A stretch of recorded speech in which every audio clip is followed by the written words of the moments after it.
o Brasil e o mundo na sua tela. Começa agora ao vivo o Entrevista Record Mundo. Hoje abrimos espaço para falar do fracasso da rodada de Doha e as consequências disso para o comércio global. A rodada de Doha foi uma tentativa de fixar regras para melhorar o comércio entre os 152 países integrantes da OMC, a Organização Mundial do Comércio. As negociações começaram em 2001 e deveriam ser concluídas em 2004. Foram 7 anos de conversas e nenhum consenso até agora. Para falar do futuro do comércio internacional, convidamos aqui para o estúdio Rubens Barbosa. Ele é consultor em assuntos internacionais, ex-embaixador do Brasil em Washington. Convidamos também Evaldo Alves, professor da Fundação Getúlio Vargas, especialista em comércio internacional. E do nosso estúdio em Brasília, participa Renato Bauman, diretor no Brasil do escritório da CEPAL, a Comissão Econômica para a América Latina, e professor de Economia na Universidade de Brasília. Eu queria agradecer a presença do professor Bauman lá no estúdio em Brasília, também dos nossos convidados aqui em São Paulo. Agora, antes de começar propriamente com a nossa conversa, eu queria primeiro lembrar que você pode participar do programa enviando sua pergunta para o e-mail entrevistarecord@recordnewstv.com.br. E eu queria também que a gente assistisse a uma pequena reportagem lembrando um pouco o que foi essa negociação. A maior polarização na rodada de Doha foi entre os países ricos e os chamados emergentes, que não se entenderam, principalmente sobre os subsídios agrícolas. E houve também divisões internas em cada um desses grupos. Nações ricas e em desenvolvimento bateram cabeça sobre o protecionismo a seus agricultores. Países como Brasil, Índia e China exigiam a redução dos subsídios agrícolas concedidos por Estados Unidos e União Europeia. Por ano, o governo americano paga entre 7 e 9 bilhões de dólares a seus produtores rurais. Na reta final, a Índia, com o apoio da China, defendeu a ajuda para seus agricultores, caso o preço dos alimentos continue a subir. Os Estados Unidos não aceitaram. A rodada de Doha entrava em colapso. Outro ponto de discórdia: europeus e americanos pediram sem sucesso que os emergentes reduzissem as tarifas de importação dos produtos industrializados. Mas não foi apenas um conflito entre pobres e ricos. O grupo dos países desenvolvidos e emergentes estão internamente divididos sobre alguns temas, como, por exemplo, Brasil e Argentina. Os principais parceiros do Mercosul não se entendem sobre o valor de proteção para a indústria. Pelas projeções da OMC, Brasil e China são os que mais perdem com o fracasso da rodada de Doha. O Brasil deixará de exportar 4 bilhões de dólares a mais por ano, mas, segundo o jornal Financial Times, os países pobres perderiam com a redução das tarifas de importação se o acordo tivesse saído. Com os Estados Unidos, o problema seria outro. O Congresso teria que aprovar um eventual acordo na OMC, como exige a lei. Eu queria então começar com o embaixador Rubens Barbosa. O senhor acha, quem é que perdeu mais com essa falta de acordo na OMC? Os países emergentes ou os países ricos?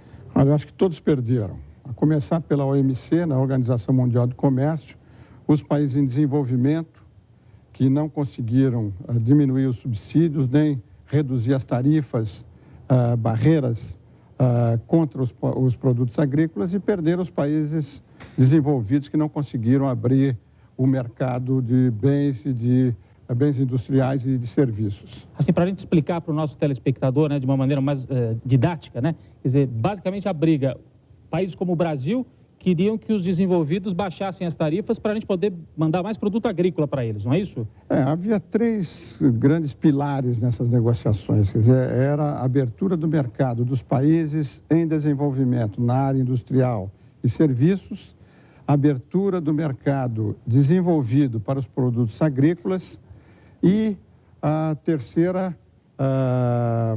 Os próprios países emergentes. Os países emergentes e os subsídios, né? O terceiro eram os subsídios que deveriam ser cortados também. Então, esses 3 pilares foram caminhando até certo ponto e, no final, houve um impasse porque China e Índia quiseram levantar as barreiras protecionistas para os produtos agrícolas. Quiseram manter essas Não, barreiras. queriam aumentar, porque dependendo do incremento das importações, eles queriam subir as tarifas. E aí os Estados Unidos não concordaram e houve um impasse nas negociações. Agora, professor Evaldo, o que o senhor acha que está por trás? Quer dizer, parece um assunto técnico, né? Mas tem muita importância para a gente entender o que está acontecendo no mundo hoje, né? Como é que a gente pode ler esse impasse na OMC? Bom, esse impasse, na verdade, além do aspecto comercial, como o próprio embaixador estava explicando, existe por trás disso algumas alavancas, que são as alavancas que conduzem a dinâmica da economia mundial hoje. A primeira alavanca é a área produtiva. O mundo produtivo, ele precisa se expandir. E essa é a regra do sistema capitalista. O dia que ele parar de se expandir, o capitalismo acaba, a economia de mercado acaba. Ele vem se expandindo. Para se expandir, eu preciso ter regras de comércio. Agora, o que está acontecendo de fato, que é o ponto mais importante, mais dramático disso tudo? Os países desenvolvidos estão perdendo participação no produto mundial. Por exemplo, se eu pegar um dado recente, 1990, que historicamente é ontem, a participação americana no produto mundial estava em torno de 20 e tantos, no ano seguinte passou para 32. Hoje, a participação americana é de 22% no produto mundial. Caiu de 30 e pouco, 32 para 22. Nessa mesma data, 1990, a participação dos emergentes, os países que estão crescendo, países subdesenvolvidos que estão, como o Brasil, inclusive, nós participávamos em 16% do produto mundial. Hoje somos 32%. Inverteu esse jogo, Inverteu o jogo. Isso significa o quê? Os emergentes não é uma questão de voto. Não é uma questão somente de votar lá e querer se expressar. Tem peso. Os emergentes têm peso econômico hoje no mundo. Para o telespectador entender um pouquinho mais na prática, basta a gente ver o seguinte: o jogo siderúrgico não é mais de país desenvolvido. O jogo siderúrgico é brasileiro, é indiano, é coreano, chinês. Claro. Petroleiras também, né? Então, o que está acontecendo? Está havendo uma mudança de posição. Isso acirra os ânimos.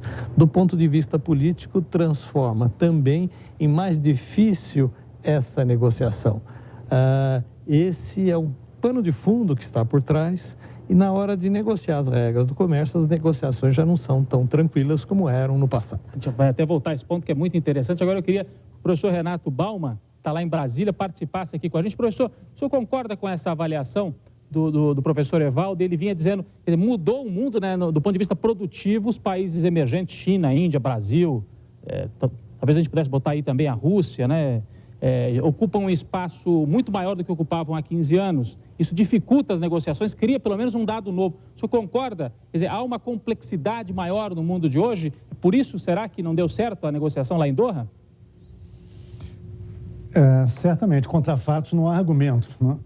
Quando você olha historicamente a evolução da Organização Mundial do Comércio, desde seu início, lá atrás, no GATT, a cada rodada negociadora, se você olhar o número de anos, cada rodada negociadora maior levou mais tempo do que a anterior.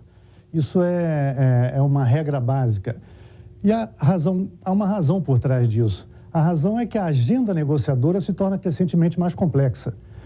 Entre a rodada Tóquio, a rodada Uruguai, a rodada de Doha, o número de dimensões que foram aportadas à mesa negociadora é muito grande, além do próprio número de países membros da OMC. Há alguns anos atrás, quando a China entrou como país membro da OMC, se costumava dizer que a China entrou para a OMC, mas ela é tão grande que ela vai acabar adaptando a OMC. Eu acho que, muito provavelmente, o que nós estamos vendo, junto com a Índia, é um processo nesse sentido. A relação de força, as condições, a agenda negociadora tende a se adaptar às próprias condições de cada momento. Olha, professor, o senhor acha que para o... Professor, desculpe, o senhor acha que para o Brasil Foi ruim não ter fechado o acordo, porque há quem diga que para o Brasil pode ter tido um lado positivo, porque afinal de contas o Brasil não foi obrigado a abrir o seu setor industrial, né, para a invasão, entre aspas, de produtos que viriam do primeiro mundo. O que o senhor acha? Foi positivo para o Brasil ou não? Foi ruim porque o Brasil não vai conseguir exportar tantos produtos agrícolas? O copo meio cheio ou o copo meio vazio, né? Tá. Eu acho que as duas interpretações, é melhor um não acordo do que um mau acordo ou o contrário, né? A resposta a essa pergunta, eu acho que tem a ver com uma pergunta anterior. O que se teve como resultado na última semana é o fim da rodada Doha ou o intervalo na rodada Doha? Acho que há muito mais interrogantes do que certezas nesse sentido. Há 2 processos eleitorais importantes nos Estados Unidos e na Índia, e a maior parte dos analistas acredita que qualquer avanço só poderá acontecer depois de definido esse quadro das relações políticas nos 2 países. Mas, ao mesmo tempo, há uma sinalização, e ela é muito forte por parte do próprio Pascal Lamy, no sentido de que houve avanços pontuais, apesar dos impasses, e se procuraria fazer esforços no sentido de recuperar aquilo que já foi acordado. De ser assim, e dependendo do timing que se tenha em mente, pode ser que haja benefícios a médio prazo. Da mesma forma que, se você considera a posição brasileira em relação àquilo que foi a principal barreira posta por parte de Índia e China com relação à sobretaxa em função de um aumento acelerado de importações, sobretudo de produtos alimentícios, o Brasil como potencial, como exportador importante, um player importante nesse mercado, talvez tenha sido positivo não ter concordado com essa postura. Perfeito, eu acho professor. que é muito difícil ter uma resposta preta ou branca, porque depende das dimensões, da variável que você queira considerar. Eu acho que as variáveis são muitas, é um cenário ainda muito indefinido. Professor, eu queria só lembrar, o senhor disse, muita gente acha que não foi o fim da rodada Doha, que foi uma interrupção, né? Para o presidente Lula, a rodada de Doha não fracassou. Ele disse que vai retomar a discussão com a China, com a Índia, chegou até a falar com o presidente Bush, me parece, ao telefone. Lula participou de um encontro entre autoridades e empresários brasileiros e argentinos em Buenos Aires. No encontro com centenas de empresários, o presidente Lula disse que o Brasil e a Argentina devem atuar juntos para conquistar novos mercados e afirmou que não irá desistir da rodada de Doha. Ainda vou continuar teimando para ver se nós construímos uma saída. Acho que se nós não concluirmos o acordo de Doha, possivelmente a Argentina não sofra tanto ou o Brasil não sofra tanto, mas os países mais pobres, que têm que ser incentivados a produzir alimentos. E para produzir alimento tem que ter o mercado dos países ricos abertos para eles, não irão produzir alimentos. E muita gente continuará passando fome.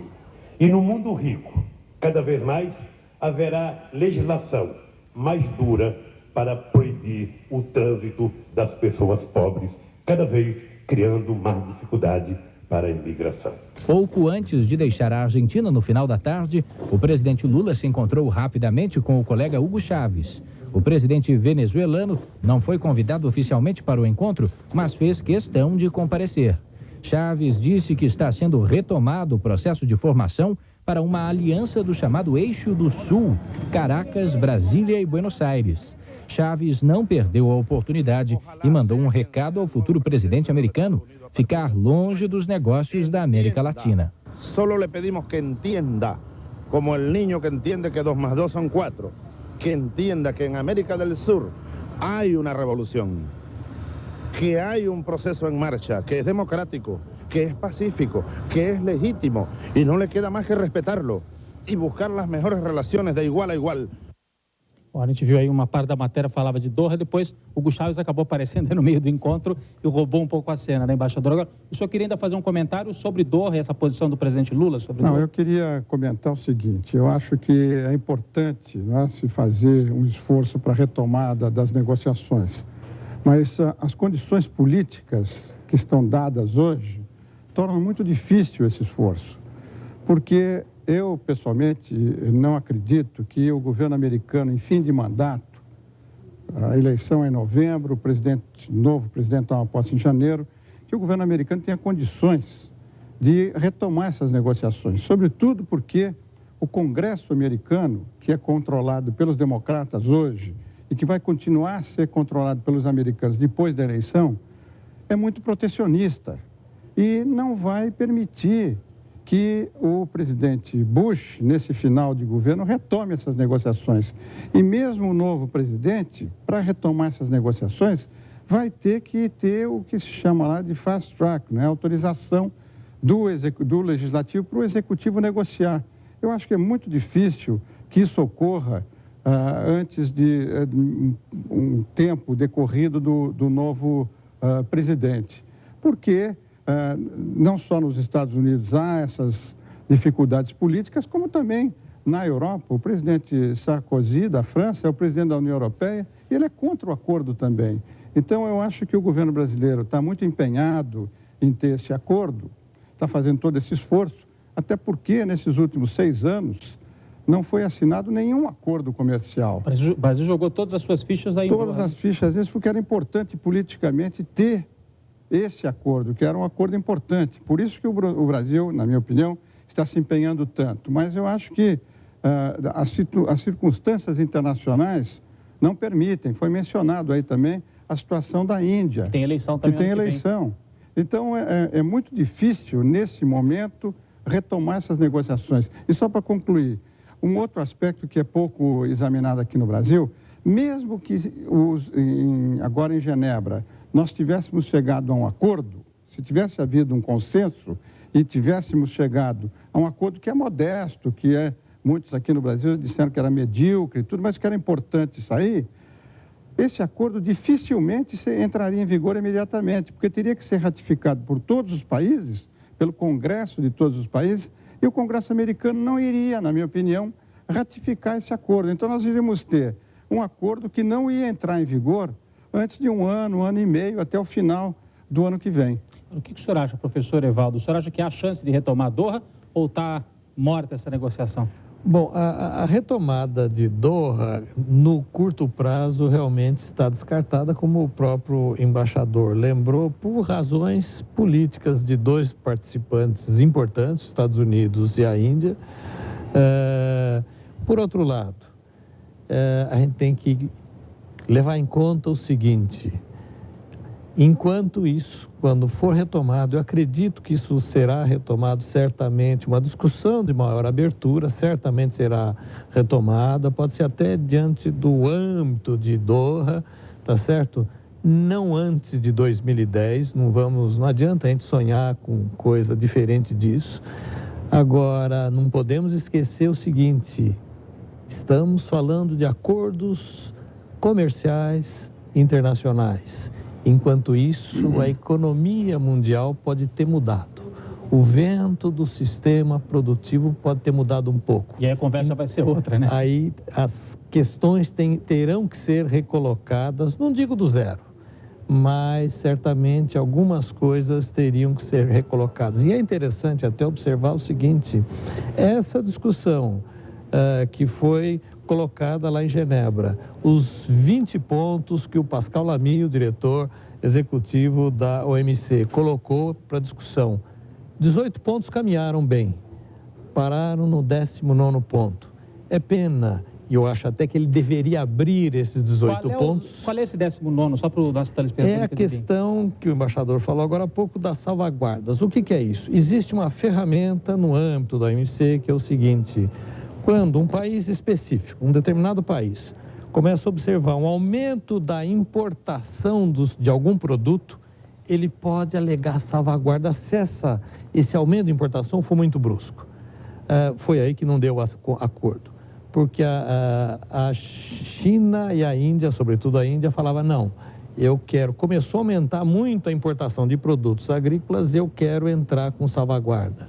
Os Estados Unidos falaram, não, só quando atingir 40%. E aí não houve acordo. Eu queria o professor Renato Bauman, lá de Brasília. Até para a gente retomar, nós vimos aí na reportagem, o presidente Lula foi para a Argentina para tentar curar e cicatrizar as feridas, né? Parece que ficaram algumas feridas entre Brasil e Argentina no processo de negociação. para a gente entender bem isso também. O que aconteceu exatamente? Os argentinos entenderam que o Brasil foi muito afoito e não levou em conta a posição argentina na negociação. O que aconteceu exatamente, professor?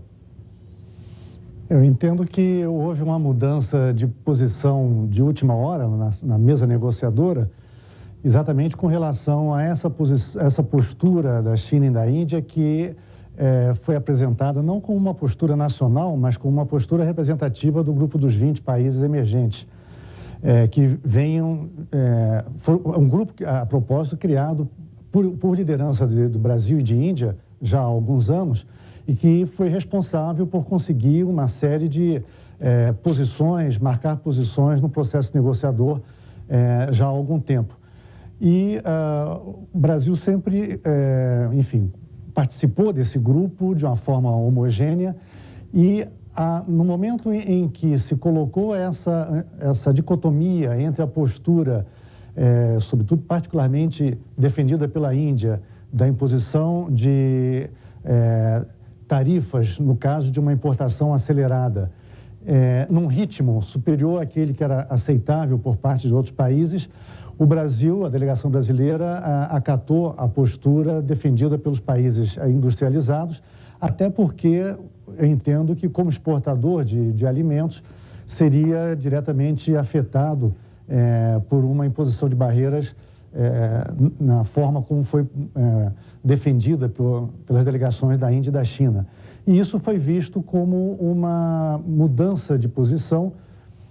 A Argentina, como também produtora agrícola interessada nesse processo e produtora de manufaturas interessada, além disso, na preservação de barreiras à importação de produtos manufaturados, essas duas dimensões, eu entendo que criaram um certo atrito entre as duas delegações. Mas isso reflete não apenas essas questões pontuais, mas um conjunto de relações e a perpetuação e a recorrência de uma situação superavitária do lado brasileiro, no comércio com os países vizinhos, a um conjunto de questões que compõem um cenário de fundo que levaram a essa reação por parte do país vizinho. Muito bem. Você pode participar do programa enviando as suas perguntas para o e-mail entrevistarecord@recordnewstv.com.br. Participe, mande as suas perguntas para a gente. Nós vamos fazer agora um rápido intervalo. Na volta, continuamos falando sobre a OMC, essa negociação no comércio internacional. Voltamos já.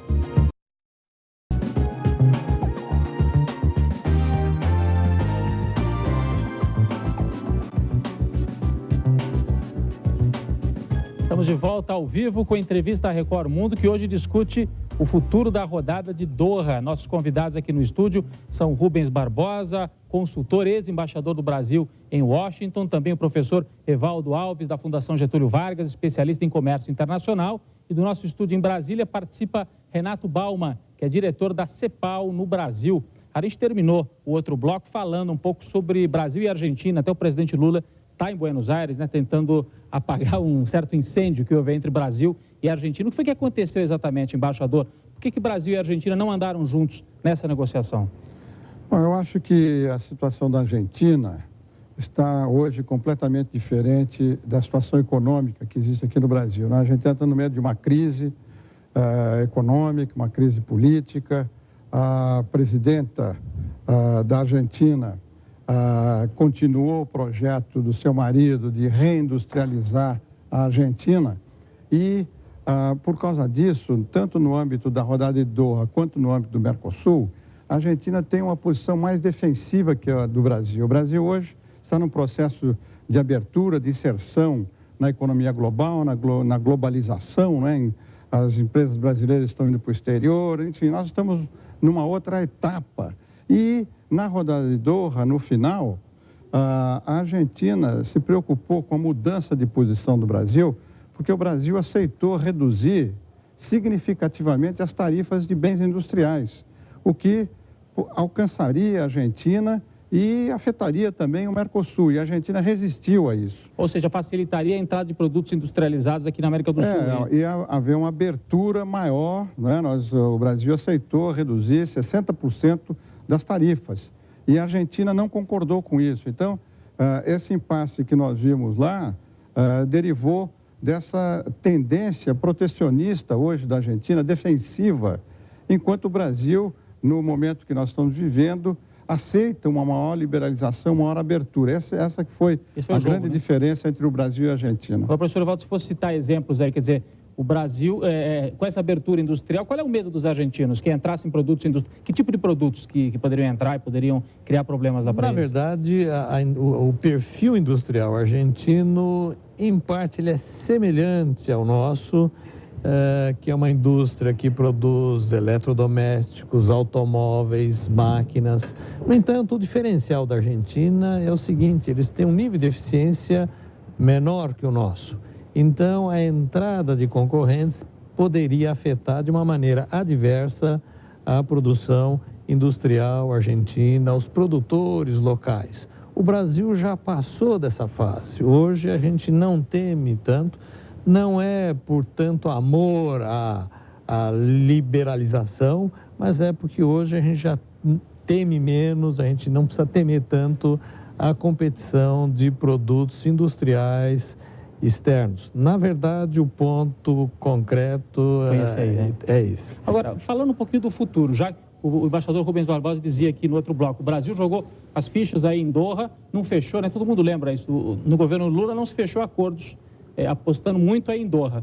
E agora? Quer dizer, o Brasil vai ter que se voltar ao Mercosul de novo, pode-se tentar voltar a negociar tratados bilaterais com os Estados Unidos, como o Chile fez, por exemplo. Qual que o senhor imagina que seja o caminho para o Brasil? Bom, eu acho que o próprio ministro Celso Amorim reconheceu que essa rodada, com o desfecho desfavorável, não foi positivo para o Brasil. Eu acho que nós temos que reconhecer que foi um equívoco colocar todas as fichas numa única negociação. Nós temos que, juntos, setor privado com o governo, discutirem uma nova estratégia de negociação comercial.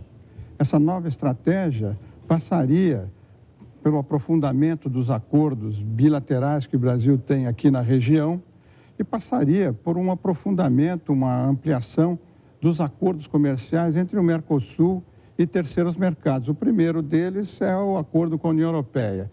É uma agenda muito difícil, porque nós temos também que pensar como propiciar o entendimento dentro do Mercosul, porque nós sabemos as divergências que existem, o Mercosul está praticamente estagnado e vai ser difícil, na minha opinião, conciliar os interesses que existem, divergentes, que existem hoje no Mercosul. Mas sem um acordo entre os países do Mercosul para negociar com uma única voz, vai ser muito difícil avançar a agenda externa do Mercosul também. O que o senhor acha, professor Evaldo? Qual é o caminho para o Brasil agora?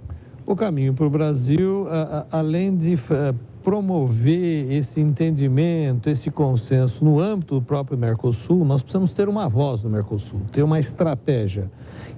Essa estratégia vai implicar em se negociar o que cada um dos membros do Mercosul vai enfatizar como estratégia comercial e chegar a um ponto comum a esse respeito, para aí depois ir para outros mercados, ou terceiros mercados.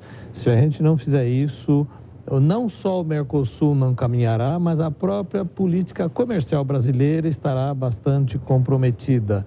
É uma pena, porque do ponto de vista concreto, a gente já está vendo empresários brasileiros se localizando em outras regiões para obterem benefícios nessas regiões, e eles não estão errados, eles estão apenas buscando sobreviver, buscando uma inserção no mercado. Está faltando apenas uma ajuda do próprio governo nesse sentido. Se fizesse mais acordos, esses empresários que estão indo para outros países, empresários brasileiros. Eu estive na Índia recentemente, tem empresário do sul do Brasil tirando a fábrica de Novo Hamburgo aqui, né, no Rio Grande do Sul, e passando lá para a Índia para aproveitar a mão de obra barata na Índia. Né? Se nós tivéssemos acordos feitos com outras regiões, talvez muitos desses empresários não precisassem fazer isso.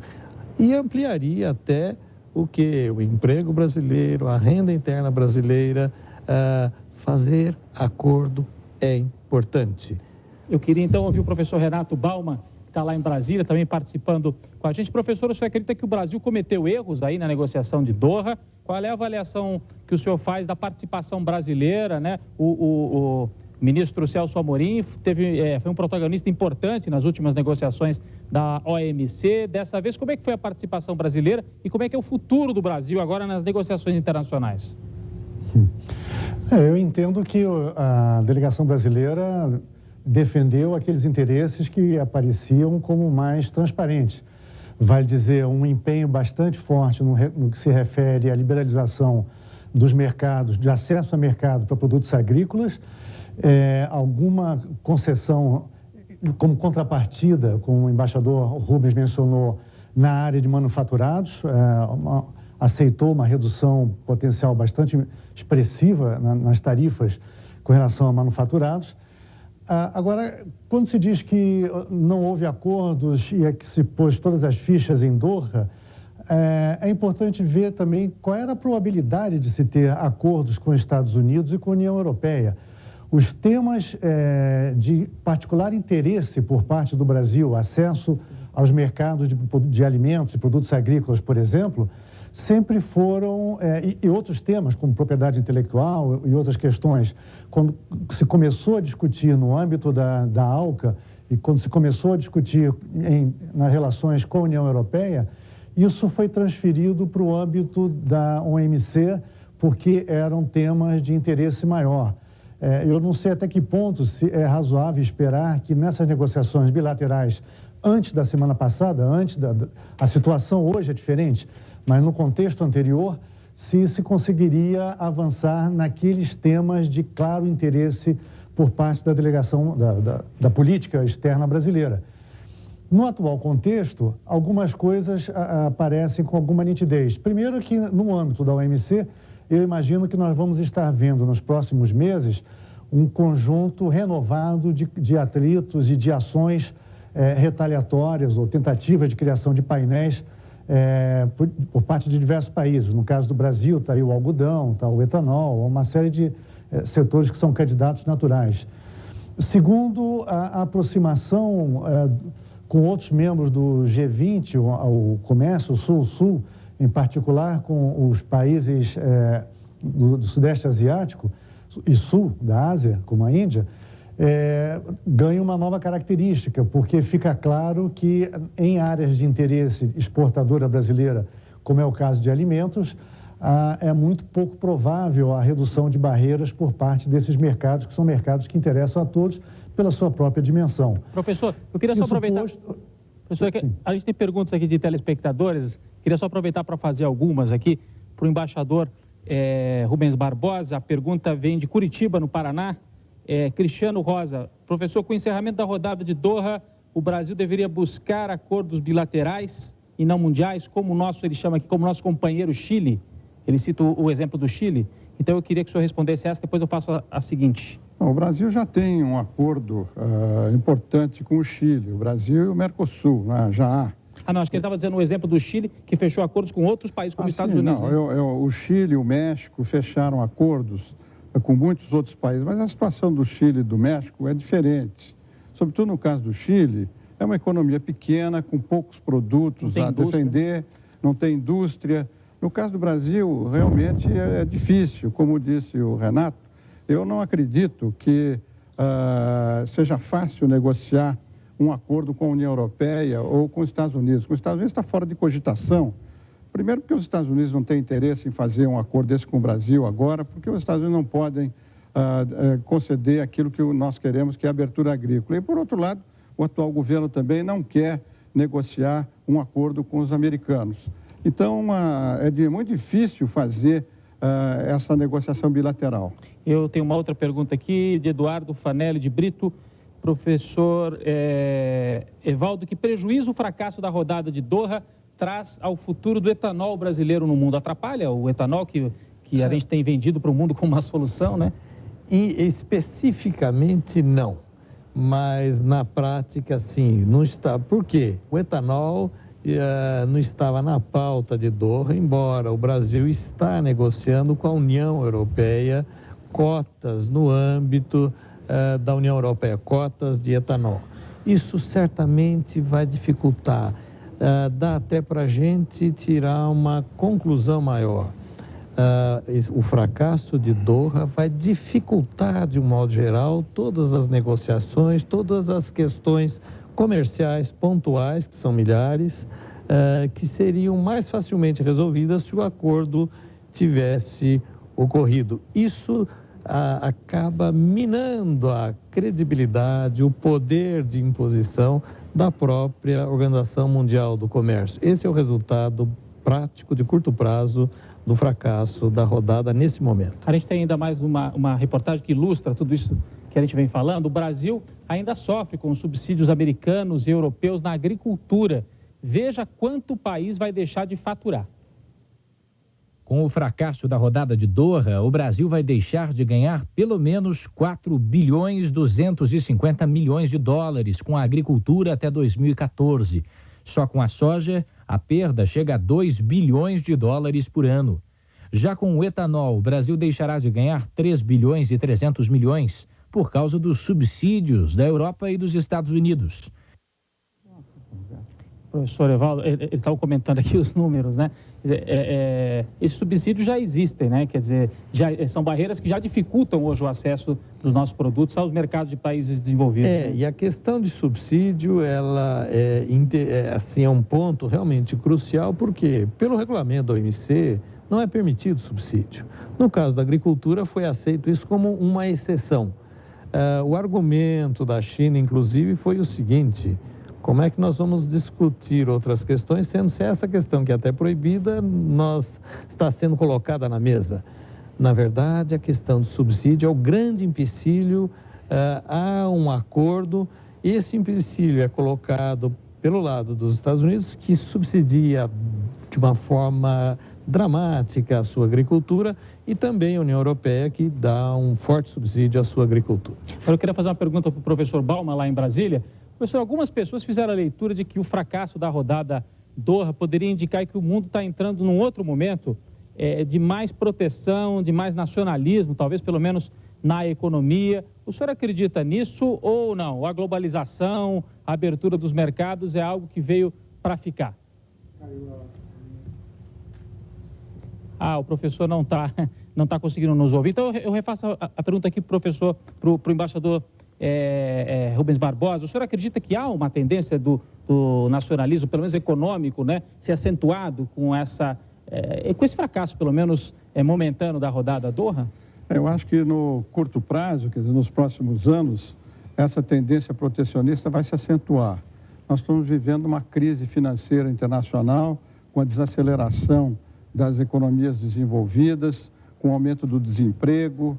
Então, eu acho que esse caldo que está se formando, né, de um movimento negativo na economia mundial, vai repercutir na área comercial. Vai haver uma desaceleração do comércio internacional e os países vão começar vão continuar a manter o nível de protecionismo. Vai haver, como disse o Renato, mais casos na OMC. O Brasil mesmo está anunciando que vai levar para discussão na OMC medidas tomadas pelos Estados Unidos com relação ao etanol, com relação a subsídios que são ilegais perante a OMC. Então, acho que realmente a perspectiva do comércio internacional, em virtude do fracasso da rodada, vai ser muito complicado.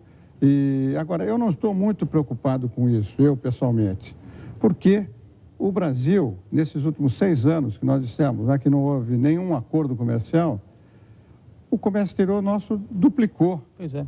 Então, nós vamos continuar exportando, a demanda mundial vai continuar existindo. O Brasil, na área de produtos primários, não só alimentícios, como minérios também, vai continuar a exportar. Então, não haverá uma perda imediata. E esses números que foram mostrados aí são relativos. Claro, quer dizer, como eu disse, estimativas, quer dizer, né? como é que você pode estimar que vai haver uma perda se você não sabe nem quando vai entrar? Se tivesse saído o acordo, você não sabia nem quando ia entrar em vigor o acordo. Por outro lado, havia uma lista de exceção muito grande, tanto na parte industrial quanto na parte agrícola, que ia prolongar os efeitos que existem hoje e somente os benefícios do livre comércio iam existir daqui 5, 10 anos. Então, é muito prematuro a gente assumir esses prejuízos quando você, na realidade, não teria nem o acordo em vigência imediatamente. Professor Evaldo, o senhor acredita que vai haver uma onda aí de mais proteção? O engraçado é que, nos anos 90, os países industrializados diziam para a gente, né, para os países em desenvolvimento, abram o seu mercado, abram os mercados, e muitos países abriram. A Argentina abriu muito, o Brasil abriu também, né? Agora, na hora em que a gente pede para eles abrirem os mercados deles para fazer o jogo, aí o jogo não anda, não é? É interessante notar isso, né? Se eu olhar historicamente a OMC, ainda com o nome de GATT, desde a primeira rodada, 1947, a rodada Genebra, qual foi o tema? Baixar tarifas, diminuir tarifa de importação, abrir mercado. E esse sistema veio até 1964 com tarifa. Aí eles colocaram mais alguma coisa, mas sempre forçando. O que aconteceu? Os países desenvolvidos falaram para os subdesenvolvidos, para os emergentes, olha, aumente a produtividade, sejam competitivos, baixem as tarifas. O que aconteceu? Nós fizemos a lição de casa. Agora é a hora. No lado industrial nós fizemos. Só que do lado agrícola, eles continuam protegendo muito. Já que o embaixador está aqui, no tempo que o embaixador era embaixador em Washington, ele criou um site que ainda existe, em que lista todas as proteções. É algo escandaloso, as proteções agrícolas e os subsídios agrícolas. Acho que ele queria até falar sobre esse assunto também. Não, eu queria mencionar, em continuação, o que o professor mencionou, que em todas essas rodadas, até a atual, quer dizer, em 40 anos de rodadas de negociações, só se focalizou a área industrial. Essas reduções de tarifas que ele estava mencionando... Sempre para a indústria. Sempre foi para a indústria. E no final da rodada Uruguai, em 1994, ficou decidido que os países desenvolvidos iam, em 5 anos, começar a negociar a área agrícola. E eles não fizeram. Aí, em 2001, eles propuseram a rodada de Doha para tratar da área agrícola. E o que aconteceu? A rodada acabou com uma grande ênfase na abertura industrial.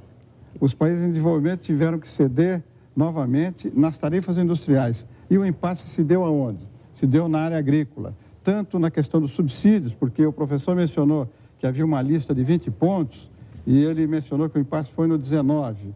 O 20º ponto era a questão dos subsídios do algodão, em que havia um impasse. Se não tivesse o impasse no 19º, no 20º, que era o subsídio, também haveria um impasse. Então, o impasse foi gerado justamente na área em que os países desenvolvidos queriam privilegiar, ou diziam que queriam privilegiar no começo da rodada, porque essa era uma rodada do desenvolvimento, para ajudar os países em desenvolvimento. Na realidade, ocorreu exatamente o oposto. Muito bem, talvez a leitura simplificada disso, quer dizer, enquanto a abertura foi para beneficiar os países industrializados do primeiro mundo, ela foi funcionando. Na hora em que os países em desenvolvimento pediram agora abram do seu lado, aí parou tudo. Talvez seja uma das explicações para a dificuldade de negociar essa rodada, né? Eu queria lembrar que você também pode participar do programa enviando suas perguntas. A gente fez algumas aqui. Eu queria agradecer o Edmilson Fonseca Pinheiro, fez pergunta, a gente já falou sobre o assunto. O Cristiano Rosa de Curitiba, o Eduardo aqui de São Paulo. Mande a pergunta, entrevista record@recordnewstv.com.br. A gente vai fazer agora um rápido intervalo. No retorno, continuamos a discutir o comércio internacional futuro com esse fracasso da rodada Doha. Já, já.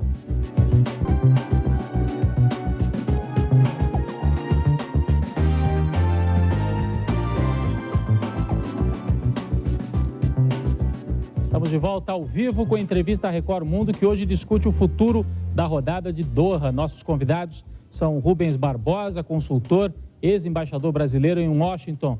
Também está aqui com a gente o professor Evaldo Alves, da Fundação Getúlio Vargas, especialista em comércio internacional. E do nosso estúdio em Brasília participa Renato Bauman, diretor da CEPAL no Brasil. Professor Renato, agora o senhor nos ouve, né? A comunicação no bloco anterior teve um probleminha. Eu queria perguntar para o senhor, fazer uma pergunta de telespectador, né? Começando o bloco aqui. É um telespectador que pergunta, em função agora dessa dificuldade na negociação de Doha, A ALCA ainda pode acontecer? A ALCA, que era aquela área de livre comércio das Américas, com liderança dos Estados Unidos, o senhor acredita nisso? A pergunta é de Francisco Gol, de Lapa, no Paraná. Eu acho, se é difícil ou pouco provável uma negociação bilateral com os Estados Unidos, recentemente foi comprovada como pouco provável uma negociação do tipo 4+1, os quatro membros do Mercosul com os Estados Unidos.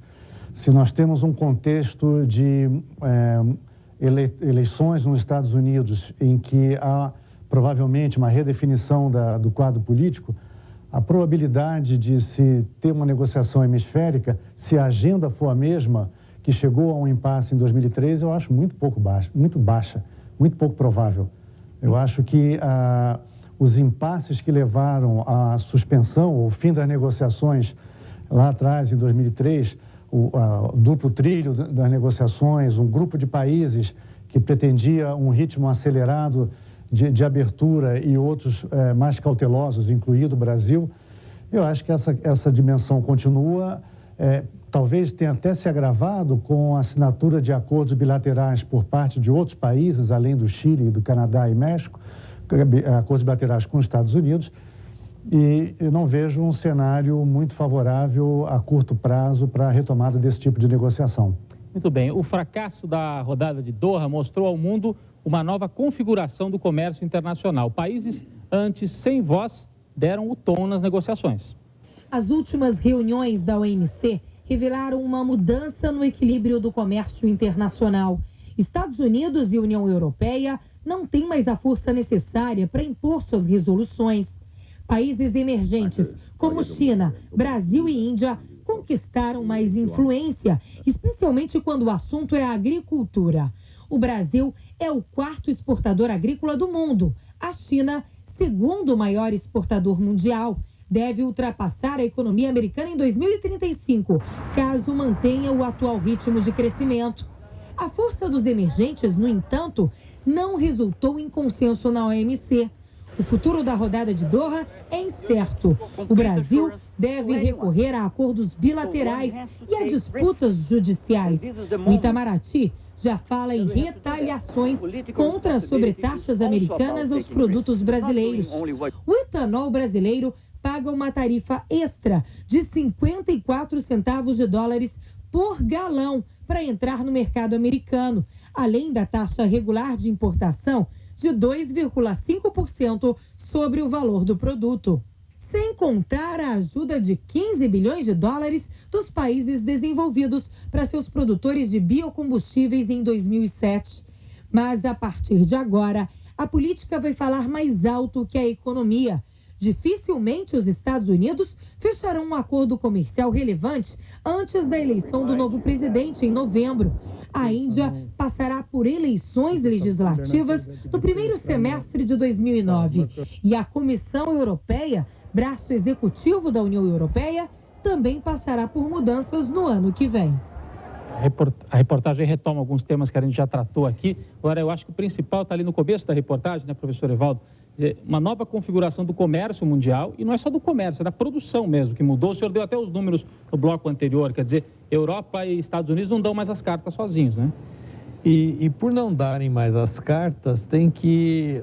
O que a OMC vai ter que começar a pensar no momento em que ela retomar, ou Doha, ou outro nome que tenha, mas retomar as negociações comerciais, vai ser o seguinte, é levar em conta essa configuração. E levar em conta essa configuração significa também o que?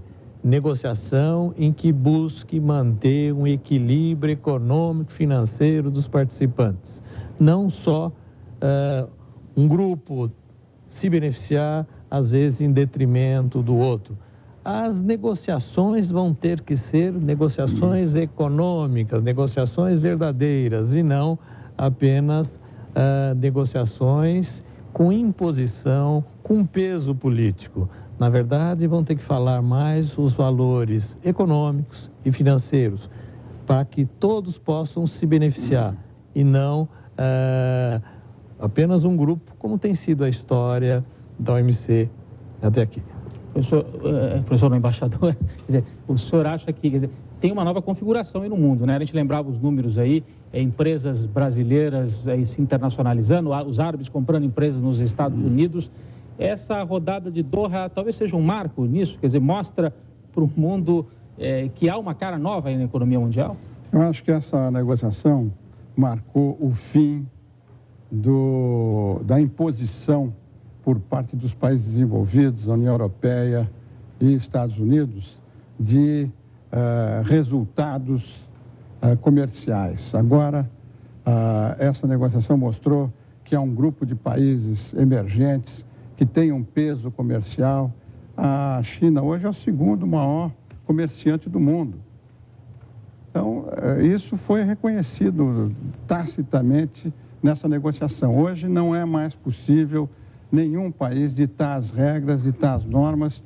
Tudo vai ter que ser negociado e levando em conta, em grande parte, os interesses dos países em desenvolvimento, que hoje constituem a maior parte do produto mundial, que tem uma boa parte da produção agrícola, que tem uma parte importante da produção industrial e que tem o maior mercado do mundo, com a Índia e com a China e com o Brasil juntos. Então, eu acho que essa rodada é um marco no sentido de que daqui para frente as negociações vão ter que ser feitas em novas bases. Tanto que já se discute, inclusive, novas formas de negociação no âmbito da OMC, porque não dá mais para continuar essa negociação com 153 países da maneira como vem sendo feita. Professor Renato Bauman, lá de Brasília, quer dizer, o senhor acha que há alguma chance dos países os países ricos, né, como Estados Unidos, Europa, abrirem mão dessa proteção no setor agrícola? A gente viu a reportagem agora, a última que nós exibimos, os subsídios que eles dão para o setor agrícola é enorme nos Estados Unidos, né, com uma presença muito grande no Congresso Nacional, né, de representantes da área agrícola. O senhor acha que há alguma chance de reverter isso no curto prazo? Acho muito pouco provável. Os negociadores têm consciência disso que tanto o professor Evaldo como o embaixador acabam de dizer. Mudou a relação de forças, há novos parceiros com um peso muito importante no cenário internacional. Os acadêmicos têm uma perfeita consciência disso. A questão é quanto tempo vai levar e qual é o preço que vai se pagar para que os congressos tenham essa percepção. Esse é que é o ponto importante para se pensar o tempo que vai levar no âmbito interno da União Europeia, no âmbito do Congresso dos Estados Unidos. E há um terceiro protecionista que não foi mencionado nos debates sobre a rodada Doha, que é o Japão. Não nos esqueçamos que também nas últimas rodadas se caracterizou por uma postura bastante defensiva no que se refere à importação agrícola, Coreia igualmente. Essa internalização dessa percepção de que as regras ou as condições mudaram no cenário internacional, ela leva um tempo. E aí é que está uma grande preocupação. Qual é o preço que se vai ter que pagar, que os países mais pobres vão ter que pagar pela perpetuação do cenário que a gente tem hoje, até que haja essa internalização por parte dos agentes de cada um desses países e dos políticos em cada um desses países, de que é preciso mudar. Não faz mais sentido você ter uma Farm Bill, por exemplo, como a que foi recentemente aprovada nos Estados Unidos, com concessões de subsídios que podem chegar a 40 bilhões de dólares. Muito bem. Há uma lógica nova e que vai um pouco além disso. Há uma lógica nova que não se esgota em China, Índia e nesses parceiros que nós estamos mencionando aqui no âmbito da OMC. Há um desafio também para países como, por exemplo, o Brasil e outros países de porte médio, ao definirem, por exemplo, as suas políticas industriais, políticas de desenvolvimento, ao pensar a médio e longo prazo, a competição, mesmo que seja sem barreiras, advinda da entrada no mercado de produtos de outros países asiáticos, Vietnã, Indonésia, etc., que são países com populações enormes, portanto, com custo de mão de obra muito mais baixo. Independente das condições comerciais, de barreiras ou não, a lógica de estruturação do parque produtivo nos diversos países deve ser repensada. Professor, eu queria agradecer a participação do senhor aí de Brasília. Nosso tempo está está se encerrando. Eu queria registrar aqui as perguntas do Anderson de Olambra, também do Ricieri Calixto de Ponta Grossa, no Paraná. Falam aqui de barreiras sanitárias, fitossanitárias. Nem deu tempo da gente chegar nesse tema. Eu agradeço muito as perguntas. Eu queria agradecer também a presença de Rubens Barbosa, consultor, ex-embaixador brasileiro em Washington, e do professor Evaldo, que é professor da Fundação Getúlio Vargas. A gente discutiu hoje aqui o futuro do comércio depois do fracasso da rodada Doha. Na semana que vem tem mais. Record News, jornalismo 24 horas de plantão.